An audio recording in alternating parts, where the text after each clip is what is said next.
Okay, so we're going to be talking a bit more about the internet. At the beginning of this webinar series, I suggested that there's a difference between looking at your computer as a toy to looking at the computer as a tool. And what is true for hardware and software is also true for how we use the internet. And so here's a bit of a summary of what we plan to be doing today, some of the issues that I plan to be talking about. Okay, so let's talk about the internet. The internet has changed our lives, we all know that. That is an exercise in stating the obvious. But just as many people are very good at using their computer as a toy, something which allows them to play games, to use social media, to watch videos, to read newspapers, maybe people aren't as skilled at using their computer as a tool. And so in the context of a webinar series on study skills, I want to talk specifically about the internet as a tool rather than a toy. And I want to talk about a number of issues that have to do with electronic data and PDFs particularly. And I'm going to just raise an issue here that I will mention an issue here that I will deal with in more detail in the next one or two webinars where I will be introducing PDFs and Adobe Acrobat Pro. So I'm just going to have to ask you to wait on that one. But let me just make a few more comments about Google Scholar.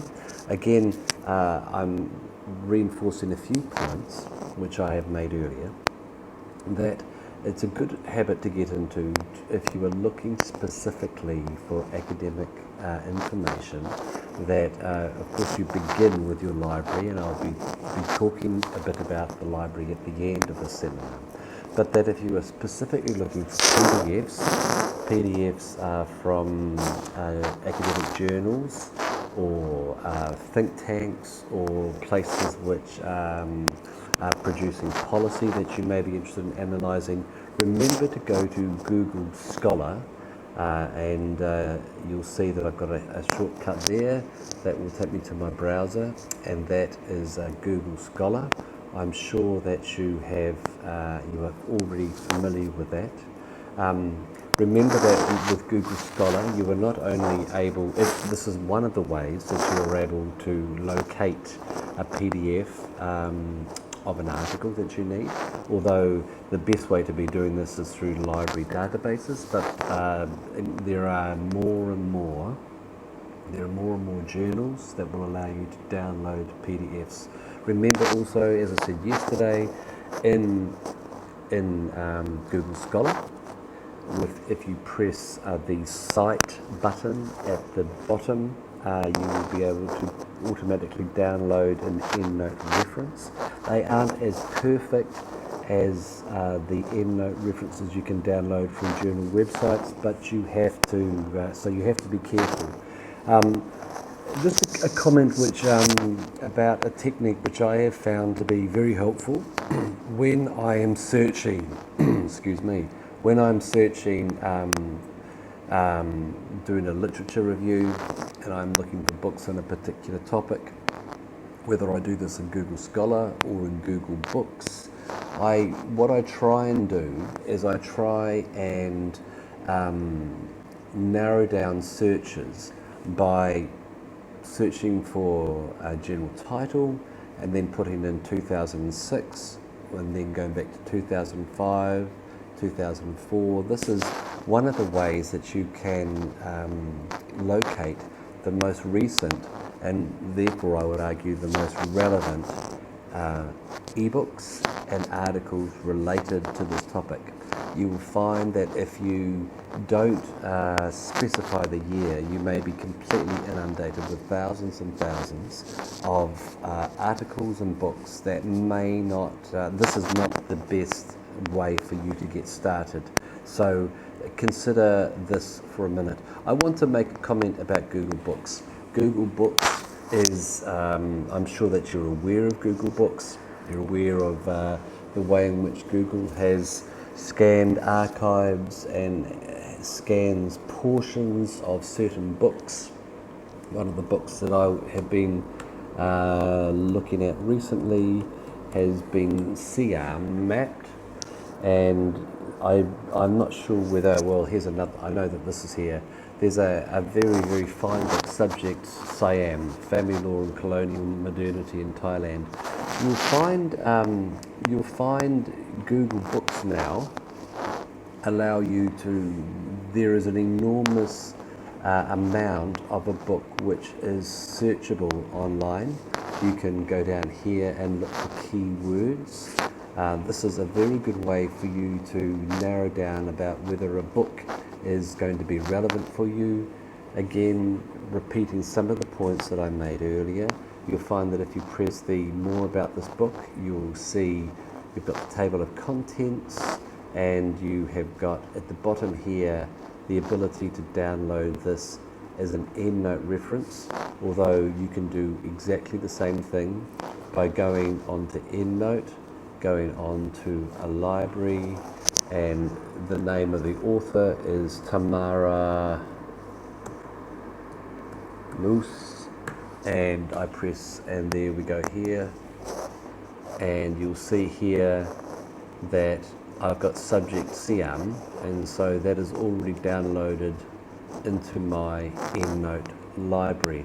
But what I want to demonstrate just now is that I'm able to actually download a preview of this program, of this ebook, by using an application called Google Book Downloader. So let me just demonstrate how it goes. I'm not going to be able to demonstrate it fully because it will take too long, but what I do is I paste the URL here, and then it is going to ask whether I want to download a portion of the Google Book as a PDF or a JPEG, and I'm going to choose PDF, and I press save. Now this is going to take too long, but this is a very handy technique, particularly if you are wanting to, if you are looking for edited volumes. You will find that you are able to download in edited volumes the introduction and the first one or two essays, which are often the most important. And so, for example, here in this book, you will see that I've managed to download 24 pages of Subject Siam, and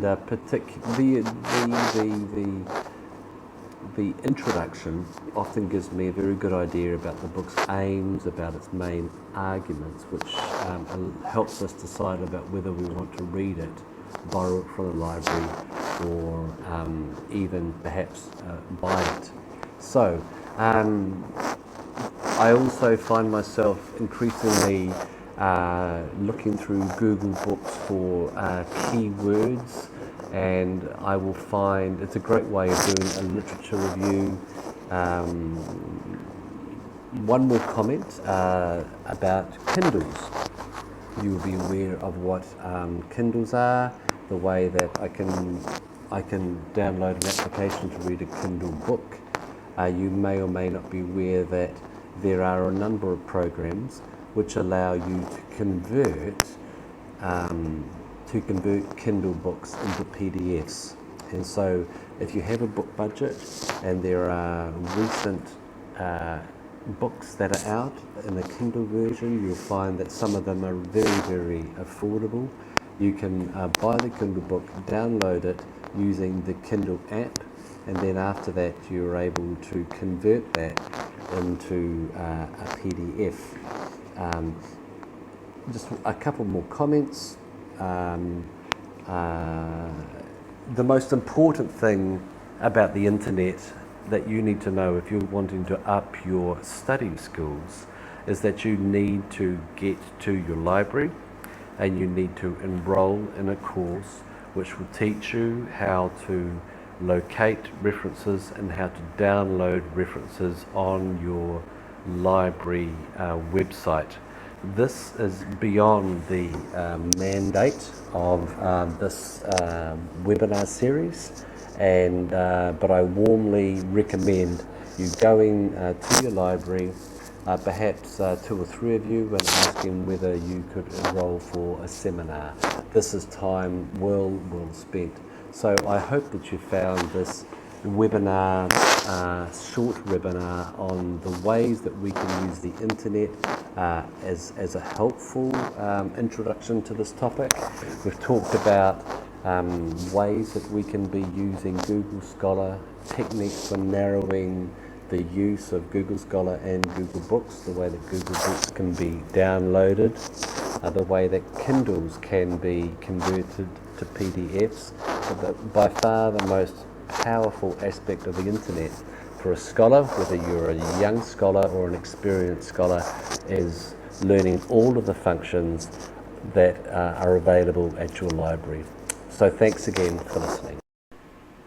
So I hope that made sense. I hope that you can begin to think about ways that you can get to know certain websites, the way that you can familiarize yourself with all the functions of Google Scholar, with Google Books, the way that you can use Google Scholar and Google Books with EndNote, the ways that you can locate really recent publications through Kindle, the way that you're able to download portions of ebooks using plugins. All you need to do is to Google something very simple like Google Book Downloader. There will be a number of options regardless of whether you're a PC or a Mac user.